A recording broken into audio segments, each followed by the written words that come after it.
తెలంగాణ అభివృద్ధిపై అబద్ధాలు ప్రచారం చేస్తున్న కాంగ్రెస్ పార్టీకి షాక్ల మీద షాక్లు తగులుతున్నాయి. హైదరాబాద్లో మౌలిక వసతులపై అడ్డగోలుగా మాట్లాడిన కాంగ్రెస్ పార్టీకి కాంట్రాక్టర్లు దిమ్మ తిరిగే షాక్ ఇచ్చారు. గత ప్రభుత్వ కృషి వల్లే హైదరాబాద్ రహదారులకు మహర్దశ పట్టిందని కుండబద్దలు కొట్టారు. తన ముందే బిల్డర్లు నిజాలు చెప్పడంతో సీఎం రేవంత్ బేలచూపులు చూశారు.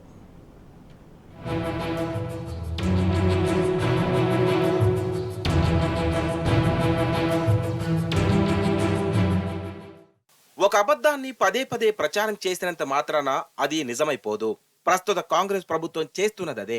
పాలన చేతగాని కాంగ్రెస్ నాయకులు పనిచేసిన గత బీఆర్ఎస్ ప్రభుత్వాన్ని ఆడిపోసుకుంటున్నారు. గత 10 ఏళ్లలో అసలేమీ జరగలేదంటూ జనం మెదళ్లలో విష ప్రచారాన్ని నింపే ప్రయత్నం చేస్తున్నారు. ఎవరెన్ని డ్రామాలు చేసినా కళ్ల ముందు కనిపిస్తున్న అభివృద్ధి అబద్ధం చెప్పదు కదా.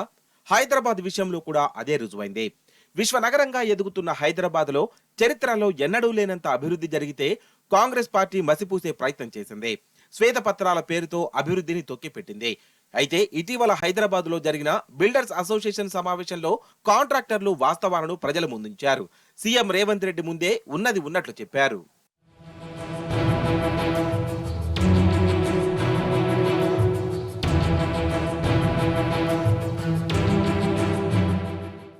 నిజానికి ఉమ్మడి రాష్ట్రంలో హైదరాబాద్ రోడ్లు ఎలా ఉండేవో తెలియంది కాదు. అడుగడుగునా గుంతలే. అతుకుల రోడ్ల మీద గతుకుల ప్రయాణం ఆనాడు ఉండేది. కానీ బీఆర్ఎస్ ప్రభుత్వం వచ్చిన తర్వాత పరిస్థితి పూర్తిగా మారింది. రోడ్లకు మహర్దశ వచ్చింది. అప్పటి మున్సిపల్ శాఖ మంత్రి కేటీఆర్ ఎస్ఆర్డీపీ ప్రాజెక్టు కింద నగర రహదారులను అభివృద్ధి చేశారు. దాంతో గల్లీ రోడ్డు కూడా అద్దంలా మెరిసిపోతోంది. జీహెచ్ఎంసీ పరిధిలో 9,013 కిలోమీటర్ల మేర రోడ్లను అభివృద్ధి చేసింది గత ప్రభుత్వం.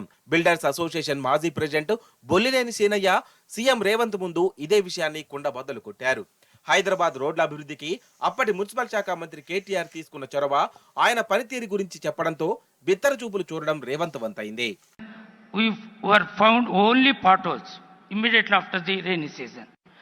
Then we requested the minister, sir, you change the specifications, give us proper specifications and give the responsibility to maintain 5 years with the contractor. Then he changed it, sir. Now you don't find even a single pothole on Hyderabad city roads. It is after it is only costing 15% extra cost, sir. But otherwise, previously, every year we used to spend 200 crores on municipal roads and it went into drains.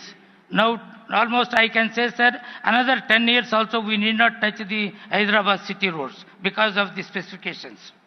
ఇదే సమయంలో builders association of India మాజీ president Bhishma Radhakrishna కూడా హైదరాబాద్ అభివృద్ధిపై ప్రశంసలు కురిపించారు. Hyderabad development చూసి shock అయ్యానన్నారు. Airport నుంచి వస్తుంటే ఇండియాలో ఉన్నానా లేక ఫారెన్ లో ఉన్నానా అని ఆశ్చర్యపోయానని చెప్పారు. గత ప్రభుత్వం అప్పటి సీఎం వల్లే ఈ అభివృద్ధి సాధ్యమైందని ఆయన తేల్చి చెప్పారు. Yesterday I was coming from airport. This is to compliment Telangana, especially the Chief Minister and all people who are responsible for this. I never thought I am in India. I thought I am in a foreign country. Who are responsible? All these people who are ruled this state are responsible, and the contributors are none other than the construction contractors of the state. We the people who have built this strong Telangana into the international standard. వీళ్ళు మాత్రమే కాదు, super star Rajinikanth, Bollywood నటుడు సన్నీ డియోల్, సినీ నటి లయ లాంటి వాళ్ళు కూడా హైదరాబాద్ పై ప్రశంసలు కురిపించారు.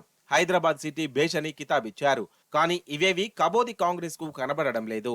అందుకే ఈ దిక్కుమాలిన కూతలు.